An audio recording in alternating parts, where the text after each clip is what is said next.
udah ada di penghujung episode terakhir podcast Cibungut. Ceritanya Hilman ngasih ilmu gitu. Nah, kita kedatangan tamu spesial dari Prodi PBI nih teman-teman. Siapa yang kepo nih? Nah, siapa tuh Mbak Karin? Siapa nih? Di penghujung Cibungut nih kira-kira ada bintang tamu siapa nih? Kemarin Ilkom udah, HI udah, psikologi udah. Sekarang yang terakhir nih PBI. Nah Mbak, boleh kenalan dulu nih biar kita semua kenal sama Mbak. Okay, so hello everyone. Aku Aureliana Dita Sari dari Pendidikan Bahasa Inggris Angkatan 2020. Jadi sekarang udah semester 5. Halo. Sama nih kita. Oh sama ya? Udah dari angkatan ya? semester pusing ini. Semester tua. Tuanya kita itu gak kerasa teman-teman. Karena di angkatan 20 ini ya kita baru merasakannya di baru-baru ini gitu ya. Betul. Tapi sejauh dari 4 semester terakhir ini apa saja sih yang dilalui dari Mbak Aurel gitu ya? Kegiatannya, akademiknya, mungkin dari kegiatannya dulu. Iya, sebagai mahasiswa. Kegiatan di kampus dulu nih. Langsung ya ini berarti ya. Langsung oke. Mungkin kegiatannya nggak banyak ya, kayak ya seperti banyak mahasiswa lainnya, paling organisasi, terus fokus ke akademik juga, seputar itu sih, atau mungkin terlibat di beberapa program lain yang kebetulan diajak bergabung sama Prodi, ya nggak jauh-jauh dari situ lah. Gitu. Nggak jauh-jauh kan, saya deket aja udah nggak jauh-jauh.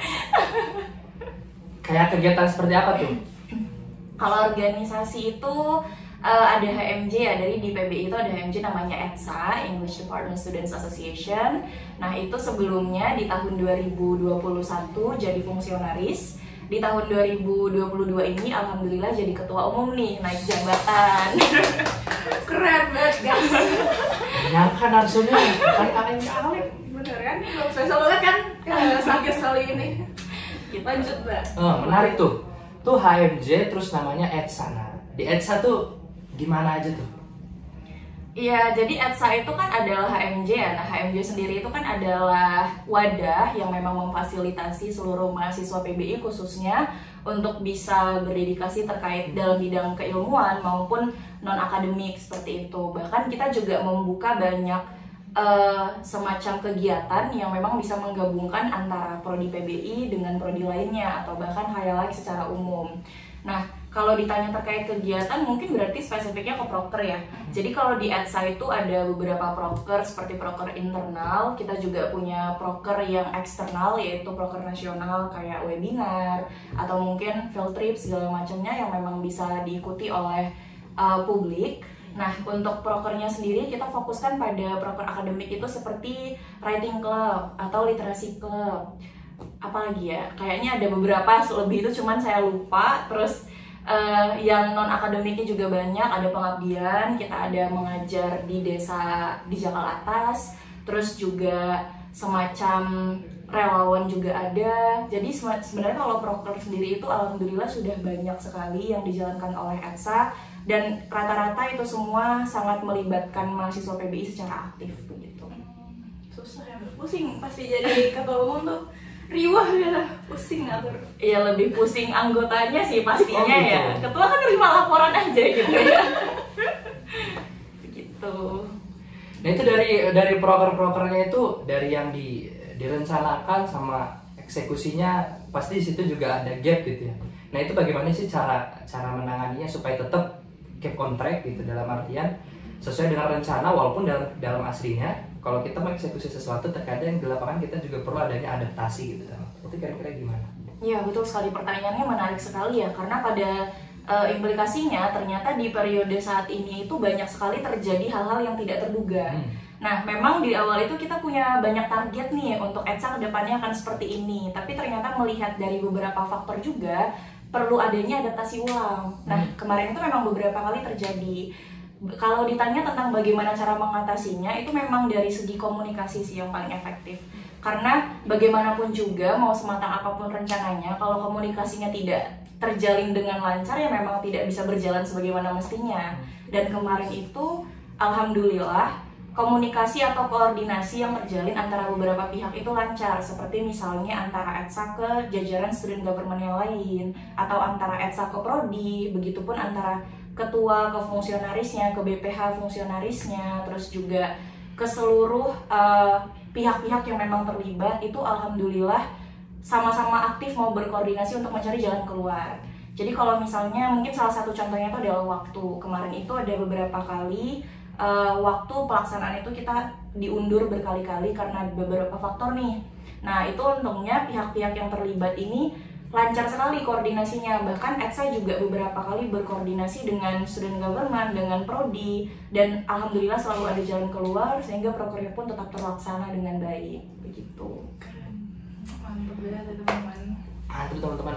Nah ngomongin tentang tadi urusan komunikasi yang baik itu gimana sih kita tetap memaintain ya hubungan yang baik gitu lah, baik dari sisi ETSA, terus hubungannya dengan BPA dan lain sebagainya gitu ya.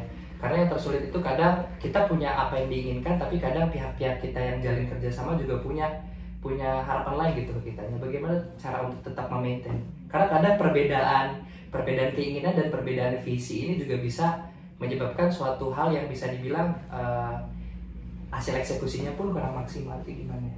Ya, itu betul sekali ya, bahwa ternyata pada implikasinya walaupun kita berdiri di kaki yang sama, itu pada dasarnya setiap orang punya pemikiran yang berbeda-beda. Nah, jadi sebenarnya kita balik ke awal lagi ya Mas. Saya memang tidak bisa mengatakan bahwa di periode saya kali ini seluruh fungsionaris itu mampu atau merasa nyaman dengan komunikasi yang terjalin saat ini. Juga saya tidak bisa menjamin seperti itu. Namun kalau kita balik ke awal, segala komitmen yang sudah kita bentuk di awal menjadi bagian dari ETSA, berarti kita siap untuk menjalankan visi dan misi yang sama, ya semuanya itu satu tubuh dari ujung kepala sampai ujung kaki. Walaupun nanti ada pemikiran-pemikiran yang berbeda, ya kita cari jalan tengahnya. Apakah pemikiran ini tadi itu memang bagus untuk apa yang kita tujukan pada ETSA, khususnya untuk mahasiswa PBI secara kebanyakan. Pun dari saya sendiri sebagai ketua umum, sekalipun saya punya target ABC, tapi ternyata dilihat dari sumber dayanya tidak memadai, ya saya juga tidak bisa memaksakan apa yang saya targetkan tadi, begitu. Nah, jadi yang selama ini kami bangun itu adalah yang berkali-kali saya tekankan kepada, kalau di ETSA itu ada namanya Kadif ya. Jadi para Kadif, terus BPH juga membantu segala proses komunikasinya. Saya selalu ingatkan gitu kepada mereka, jangan lupa untuk siapkan wadah bagi para fungsionaris. Wadah yang dimaksud di sini adalah wadah untuk mereka itu menyampaikan segala keluh kesah mereka. Jadi jangan sampai kita memfasilitasi banyak orang, tapi diri kita sendiri tidak terfasilitasi secara emosional begitu. Jadi kalau misalnya kita bekerja pada sesuatu itu, pastikan kita semuanya ini satu arah dulu nih. Kalau memang mereka ada yang ingin mereka sampaikan terkait pelaksanaan ini kurangnya di mana, atau kita butuh apa lagi, setidaknya itu sudah kita selesaikan dulu di awal. Begitu. Jadi memang kan kalau dilihat dari strukturnya, para fungsionaris ini ke Kadif dulu, nanti Kadif yang akan meneruskan ke BPH. Jadi selama ini setiap ada sesuatu yang memang ingin mereka sampaikan, pasti para Kadif itu akan membantu untuk mewadahi. Dan begitu pula mereka bisa membuka ranah untuk evaluasi satu sama lain. Jadi tidak ada yang kita meminimalisir ya, bukan berarti tidak ada juga. Kita meminimalisir miskom baik antar divisi maupun lingkup ETSA sekalipun, itu tuh kita minimalisir sekecil mungkin gitu melalui wadah-wadah ini tadi. Harus sejalan semuanya. Iya betul, harus sejalan. Oke, Mas Fahri ada lagi nggak tanya seputar ETSA? Enggak kan dibakarin. Nah, berarti kita lanjut ke pertanyaan selanjutnya. Apa sih kegiatan kamu nih di luar dari kegiatan kampus? Di luar dari kampus lah gitu, di eksternal gitu. Kalau di eksternal sebenarnya nggak banyak ya, karena seluruh kegiatan yang mungkin di luar kampus itu tetap berhubungan sama prodi terutama. Jadi kebetulan itu alhamdulillah saya sering dilibatkan oleh prodi untuk berpartisipasi sebagai panitia atau pengurus setiap ada program-program prodi nih, misalnya kayak program pengabdian masyarakat yang memang menghubungkan prodi dengan pihak luar, atau program-program seperti program tahunannya prodi. Jadi kalau di bahasa Inggris di PBI itu ada namanya English Language Festa gitu, dan itu tiap tahun. Alhamdulillah selama 2 tahun terakhir saya dipercaya sebagai panitianya juga. Jadi semacam kompetisi bahasa Inggris dan pesertanya itu seluruh Indonesia. Nah itu kan juga sebuah kesempatan yang besar ya, karena memanage ratusan peserta dengan keadaan waktu itu online gitu, itu bukan sesuatu yang gampang. Apalagi ini adalah program kerjanya prodi yang kita tuh nggak bisa sembarangan gitu di dalamnya. Ya benar, emang Aurel. Amin. Ketua himpunan tuh kepanitiaan ngawasin 100 orang tuh. Kalau bukan Mbak Aurel udah pingsan kan. Enggak, itu lebay banget, jangan dipercaya. Saya pun ngebayangin aja, pressure-nya tinggi sekali. Itu ngomongin tadi tantangannya, itu gimana sih overcome itu ya, kegiatan-kegiatan itu? Karena pada dasarnya kan pasti sedikit banyak juga mempengaruhi kehidupan pribadinya Mbak Aurel gitu ya. Pressure yang dijalani di ketua HMJ, terus di kegiatan kepanitiaan. Nah itu gimana sih versinya Mbak Aurel untuk bisa mengovercome itu semua supaya akhirnya tidak bisa terganggu hal lain, misalkan sisi akademiknya atau sisi kehidupan sehari-harinya, karena sisi lain kan itu kegiatan-kegiatan amanah tanggung jawabnya pressure-nya cukup tinggi gitu. Betul. Ya, jadi nggak bisa dikatakan efektif juga sih sebenarnya cara yang saya lakukan selama ini ya, karena pada nyatanya sekalipun kita udah nyusun skala prioritas tuh tetap berubah-berubah pada akhirnya gitu kan. Cuman alhamdulillah selama kegiatan yang memang dipercaya itu tadi semuanya itu berjalan secara apa ya, kita bisa katakan bergantian gitu. Jadi nggak ada yang oke, saya lagi ikut A terus tiba-tiba B, C, D, E-nya numpuk di satu waktu itu, alhamdulillah nggak ada. Nah terus juga dengan eksistensi BPH di ETSA ini jujur sangat-sangat membantu. Jadi kalau misalnya saya sedang ada, seperti kemarin kebetulan ETSA sedang sibuk-sibuknya ngurusin kegiatan penerimaan mahasiswa baru yang elegan ya kalau di ETSA. Tapi di satu waktu saya juga harus terjun langsung ke desa di Jakal Atas itu, kalau nggak salah lupa nama desanya, untuk ikut pengabdian masyarakatnya Prodi.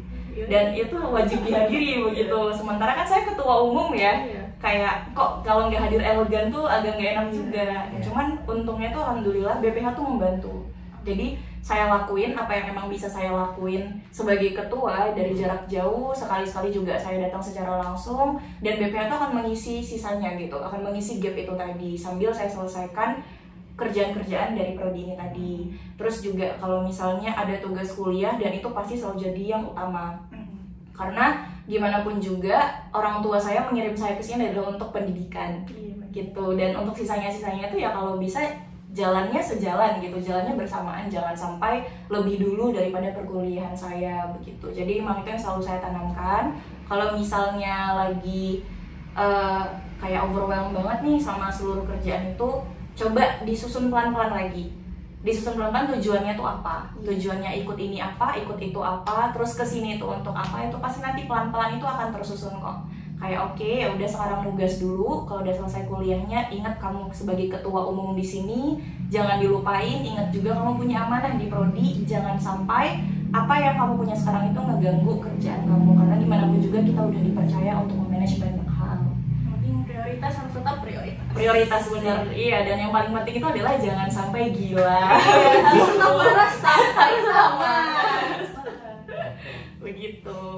Ya cukup insightful ya. Dari sisi saya pribadi saya pun relate gitu. Terkadang overwhelmed dan akhirnya jawabannya bagaimana kita set priority, dan kadang di waktu-waktu lain tuh kadang kita perlu meriset lagi gitu ya prioritinya. Kita juga perlu sadar tujuan kita sebagai mahasiswa dikirimkan ke Jogja, jangan sampai fokusnya ke yang lain. Tetap diutamakan adalah akademik dan kuliah itu ya. Betul sekali. Wah hebat sekali. Ada lagi yang digali kali dari aduh apalagi ya, tadi sisi HMJ udah, kegiatan pribadinya udah. Ya mungkin untuk menyeimbangkan itu tadi ya, dari akademi dan HMJ itu ya, sebenarnya itu hal yang bisa dibilang intinya set priority, intinya tetap manage waktu, tapi terkadang realitanya dalam sisi pekerjaan lapangannya itu memang sulit. Nah itu gimana tuh Mbak Aurel memaksimalkan semuanya, yang bisa dibilang bukan cuma perannya ini bukan cuma satu, bukan sekedar mahasiswi, ketua iya, kepanitiaan iya, mengawasi juga iya. Mantap. Itu gimana tuh supaya keywordnya istilahnya maksimal semua? Oke, ya mungkin nggak beda jauh dari sebelumnya ya. Cuman saya itu selalu berpesan pada banyak orang, pada teman-teman saya atau lingkungan-lingkungan saya. Kalau dilihat dari posisi sekarang itu, prioritas saya adalah kuliah. Tapi di satu sisi saya juga punya banyak kegiatan yang mungkin kalau dipikir-pikir kok kayaknya nggak ada ya waktu untuk belajar. Waktu untuk belajar maksudnya itu supaya nilai saya tetap stabil atau apa segala macamnya. Dan akhirnya ini tuh yang selalu saya tegaskan pada diri saya sendiri dan banyak orang-orang di sekitar saya, bahwa di sini kita tuh nggak berdiri sendirian. Coba maksimalkan fasilitas apapun sebanyak mungkin yang memang bisa kita maksimalkan. Seperti misalnya sekarang di bahasa Inggris itu kan ada, di PBI itu ada yang namanya ya writing, itu pasti ya. Writing itu menjadi sebuah komponen yang penting. Kayak kita mau tes apapun, writing itu nomor 1. Saya sadar nih, di akademik saya, writing saya itu masih lemah. Di satu sisi saya juga sibuk, kayaknya nggak punya nih waktu untuk belajar sendiri. Dan akhirnya apa? Untungnya prodi saya itu menyediakan semacam wadah gitu untuk para mahasiswa yang mau belajar, itu gratis. Jadi ada namanya web tutorial. Kita akan dibimbing oleh para tutor-tutor, oleh staf-staf PBI yang udah dipilih untuk menjadi tutor pendamping untuk belajar apa yang pengen kita gali. Jadi di tengah-tengah kesibukan tadi saya juga menyempatkan untuk mengambil kelas ini tadi. Karena saya tahu dengan adanya bimbingan seperti ini itu akan terus memotivasi saya untuk ayo belajar terus, dibimbing, di set waktunya, tahu apa yang harus kita lakuin gitu. Jadi kita tuh nggak bisa terus-terusan bergantung pada diri kita sendiri, karena sometimes kita juga butuh orang lain gitu. Nah itu tadi kan kita udah kuliah di kampus yang bagus nih, kayak kita tuh sangat-sangat disupport loh, baik dari segi akademik maupun non akademik. Kenapa nggak dimanfaatin aja gitu? Jadi coba dimanfaatkan semaksimal mungkin peluang-peluang yang ada, terus wadah-wadah yang memang sudah diberikan oleh kampus kepada kita. Toh kita juga tinggal berkomitmen aja kok, kita nggak perlu ngeluarin biaya selama kita masih punya waktu. Dan itu kita butuhin gitu, bukan sesuatu yang sekedar kita inginkan doang, tapi memang kita butuh untuk perkembangan ke depannya. Jadi kalau dibilang bagaimana memaksimalkannya sampai benar-benar maksimal, ya itu tadi, kita harus sadar bahwa kita memang punya peran. Tapi di satu sisi peran kita itu juga akan didukung oleh pihak-pihak lain gitu. Nah manfaatkanlah pihak-pihak itu tadi yang memang bisa memberikan perkembangan yang bagus buat kita. Begitu. Gitu teman-teman. Tuh, tipsnya udah dapat. Kamu tidak sendirian, kamu juga perlu orang lain untuk bisa memaksimalkan kamu untuk mencapai goal. Itu sekali. Tadi dengar-dengar Etsa banyak ya kegiatannya, dan Etsa juga kegiatan juga bukan semata-mata ditujukan untuk mahasiswa PBI ya? Iya betul banget. Jadi kayak terbuka untuk khalayak umum, terbuka untuk seluruh mahasiswa UI. Kayak misalnya di literasi club itu ya, bahkan kita juga ngebuka jejaring untuk mahasiswa internasional di UI. Dan itu kegiatannya mungkin kalau yang didengar literasi cuma baca doang gitu, padahal enggak. Banyak, kita ada melukis gitu, ada kelas painting, ada kelas art. Iya asik banget gitu. Jangan lupa teman-teman cek IG-nya Etsa. Betul. Kegiatannya banyak. Betul banget. Dan bukan sekedar untuk mahasiswa PBI, dan juga benefitnya tentunya banyak ya. Betul, pasti. Nah, last but not least nih, Kak Aurel, mungkin buat pesan-pesan buat teman-teman UI dan juga masyarakat umum yang nonton video ini apa sih? Oke, pesan dan kesan ya. Ya, boleh. Mungkin ya untuk menegaskan kembali gitu ya, kayak versi singkatnya aja itu tadi, jangan pernah berhenti untuk nyoba hal baru, tapi kita harus pikirkan diri kita juga nih, kayak sesuatu yang pengen kita lakuin itu bukan semata-mata kita inginkan, tapi kita tuh butuhin atau enggak. Dan di samping itu kita juga butuh peran dari banyak pihak nih, kita butuh peran dari teman-teman, kita butuh peran dari kampus sebagai support segala macamnya. Jadi apapun itu yang memang kita tuju, coba maksimalkan dari segala sisi. Tapi tetap jangan sampai mengganggu apa yang selama ini menjadi tujuan kita. Tetap pertahankan nilai bagus, tetap kerjakan tugas-tugas, jangan sampai jadi beban kelompok ya. Jangan sampai ada alasan, ini orang sibuk organisasi nih, nggak pernah nugas, nggak pernah A, B, C. Aduh, jangan dulu. Gitu teman-teman. Dan selalu tanamkan kalau pencapaian itu bukan semata-mata cuma dalam bentuk juara 1, juara 2, juara 3, tapi pada saat kita bermanfaat untuk orang lain itu juga sebuah pencapaian. Jadi segala hal yang kita lakukan itu adalah hal yang bermanfaat selama itu bisa bermanfaat bagi orang lain juga. Gitu. Wah, hebat closing statementnya juga sudah. Terima kasih teman-teman. Terima kasih juga Mbak Aurel udah kasih sharing banyak terkait Etsa, kehidupan kampus, dan juga cara-cara menghadapi masalah-masalah yang mungkin sering dihadapi oleh anak muda. Terima kasih teman-teman sudah mengikuti rangkaian Cemungut kali ini. Dari episode 1 sampai terakhir ini, kita pamit undur diri teman-teman. Jangan lupa like, comment, dan subscribe. Wassalamualaikum warahmatullahi wabarakatuh.